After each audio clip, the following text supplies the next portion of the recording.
This Charlie Munger video is fake and it's fooling millions. I want to show you a viral clip. It's purportedly of Charlie Munger, the billionaire partner of Warren Buffett, saying he rented for 30 years, and it's everywhere. This video shows what looks like Charlie Munger saying that he rented his home for 30 years, and the implication is clear. If one of the greatest investors of all time rented, then maybe owning a home is a mistake. But here's the problem. The clip is almost certainly fake.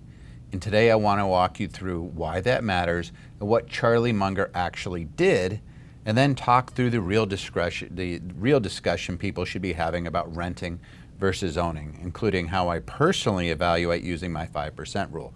But first, let's talk about the clip itself. I'm going to go ahead and play it. I'm Charlie Munger. I'm 99 years old. I'm worth about $2.5 billion. And I have some advice that's going to make every real estate agent in America hate me. Don't buy a house. I rented my primary residence for over 30 years. From my 40s through my 70s, I was a renter. Not because I couldn't afford to buy. I was already a multimillionaire.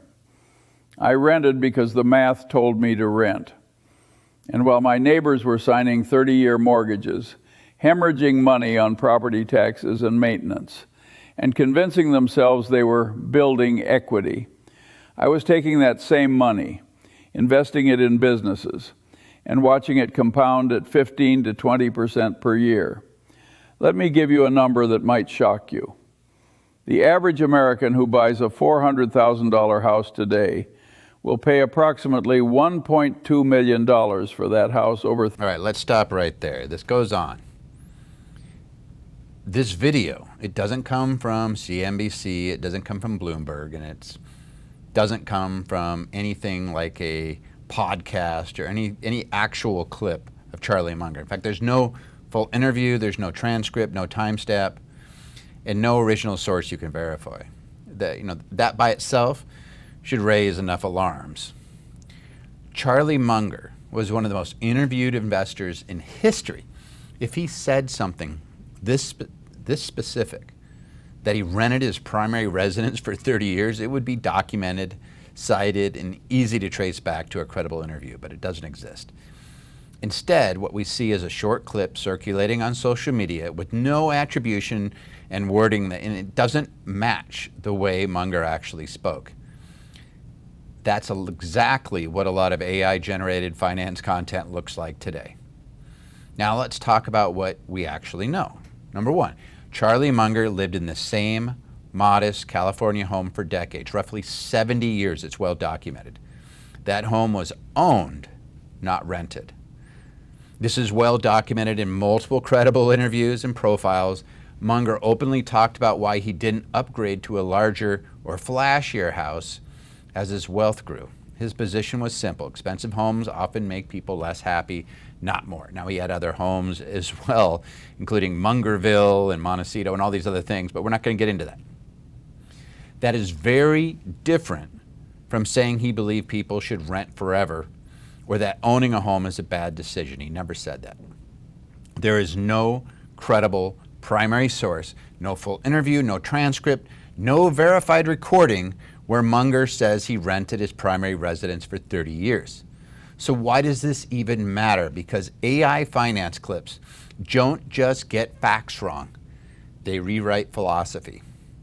Munger believed in rational capital allocation. He believed in avoiding unnecessary leverage. He believed in minimizing dumb decisions.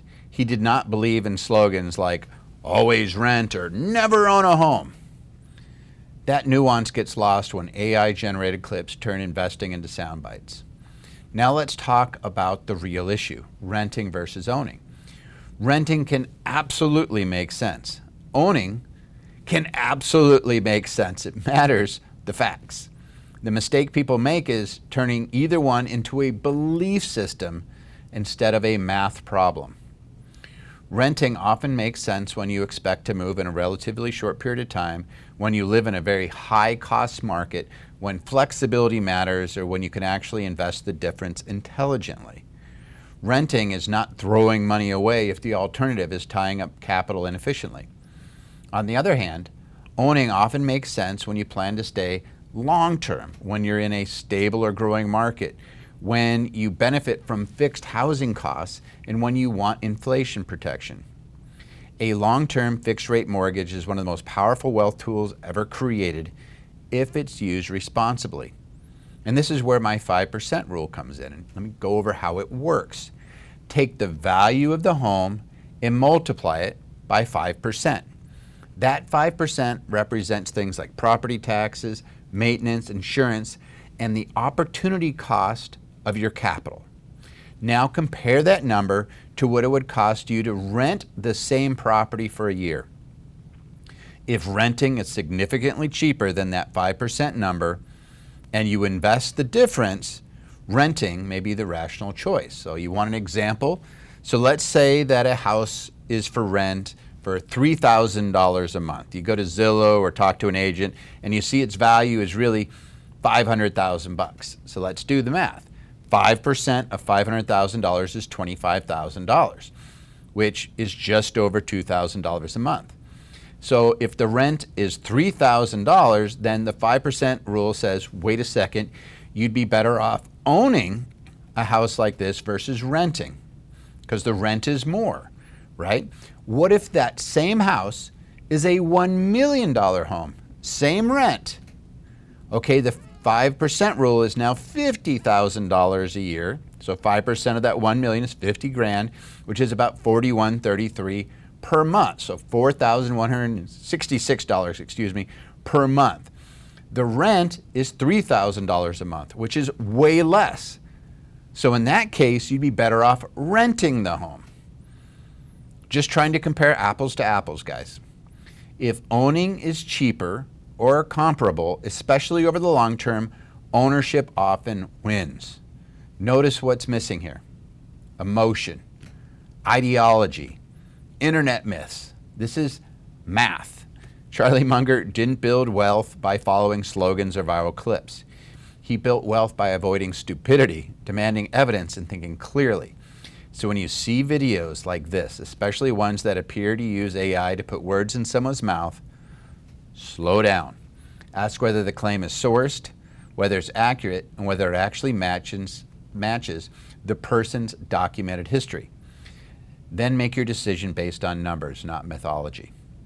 If you found this helpful, subscribe to the channel and share with somebody you think needs it. Let me know in the comments below if you've seen any other sketchy videos out there making the rounds. Best of luck.